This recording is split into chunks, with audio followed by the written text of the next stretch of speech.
Hey guys, it's Woody the Unexceptional Gamer, and this is my second take at this commentary. I listened to the first version, and it was a little bit woe is me. A little bit, you know, oh gosh, life is tough, etc., etc. And I thought, you know what, Woody? Step the fuck up. You know, that is not how winners operate. If you want to be a winner, operate like a winner. And here's my second take at this thing. I hope that you like it. In life, you are going to have enemies. In life, you are going to have people who don't want you to do well. The first one that you must beat is you. You, right? The first one you have to beat is yourself. There is a gigantic temptation to tell yourself that this isn't going to work out. I'm going to give up. My goal is too difficult. I've set my sights too high, and I can't accomplish the thing that I really wish I could accomplish, you know? Do you want to make it in the UFC? Would you like to be a pro athlete? Would you like to be a big Call of Duty commentator for some crazy reason? You know, whatever it is that you want to be, the first guy you have to beat is you. That's your number one enemy. Once you've beaten you, once you've decided that you will not give up, once you've decided that you will have no quit in you, then you're 90% there, right? That's the step one. Ignore that voice that tells you you're a failure. Ignore that voice. I was listening to something Chael Sonnen said recently, and people say failure is not an option. And he's like, that's horseshit. I'm paraphrasing here. Failure is always an option. Failure is a readily available option that is always there right next to you. Failure, nothing comes easier than failure. It's so easy. The quit switch is right there on everything you do all the time. Right? It's right there for you, and it calls to you. It tempts you. It says, come on, man, wouldn't you be easier if you just pulled me, the quit switch? Wouldn't it be easier if you just jumped on this thing and you know, let go of your dream? Screw it. Is it really that important to you? You're working awfully hard for this thing. Life would be easier if you were ordinary. Life would be easier if you didn't try to be special. Life would be easier if you gave up now. And you know what? It probably would be. Probably would be. You'd probably have an easy time being nobody, if that's what you're going for. The first guy you need to beat is you. Now, once you've beaten you, it's time to deal with everybody else. On your way there are going to be other people who tell you you're not special. There's going to be other people who tell you that, you know, you're undeserving or you don't have what it takes. Oh, you know, you think you're going to be the next Taylor Swift? Unlikely. Yeah, maybe unlikely, I guess. But fuck you, you know? You know what will make it certainly not going to happen? If I listen to people like you. If I listen to people like you who tell me that I can't be anything, that I can't do anything, then I'm guaranteed not to be anything or do anything.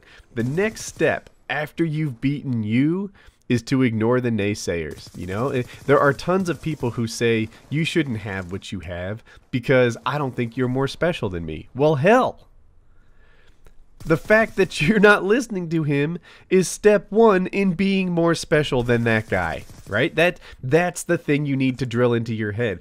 When you let other people's negative attitude latch onto you and turn you into something that is as bad as them, then, you know, you're giving them too much influence. These guys aren't worth it. Most people are not as special as you can be, right? Most people might be as special as you are, but if you put your head to it and decide to be a winner, decide to do something, right? I don't care what it is, right? Maybe you want to be captain of your wrestling team.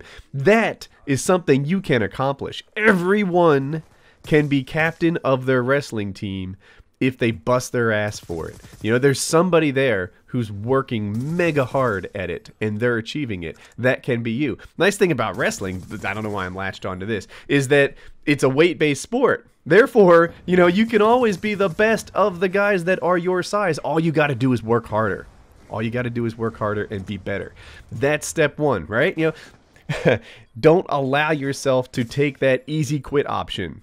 Tell yourself that that little quit switch is not for you. That's for those other guys. And then when they tell you that that quit switch is for you, you ignore them, right? You let them go. Screw it. You know, this is something that I do 500 times a day, 5,000 times a day, there's somebody telling me that I shouldn't be me. 5,000 times a day, there are people rallying forces saying, oh my gosh, doesn't everybody else see him the way I see him? I talked to a hater yesterday. The guy said, Woody, when you raise money for charity and you donate 100% of that money for charity, it's not pure because you get karma. Really? Step 2 is ignoring that guy.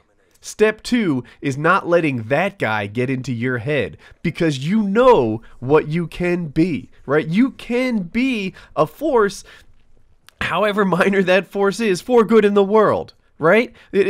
Screw the guy who tells you that, you know, what you're doing isn't valuable, or what you're doing isn't good enough, or who you are is not magnificent enough to achieve some sort of magnificence. Ignore that guy and then become the guy that you aspire to be, right? That no more self-indulgent, you know, this is my excuse, this is why I quit, this is, you know, something that wasn't my fault, why this happened.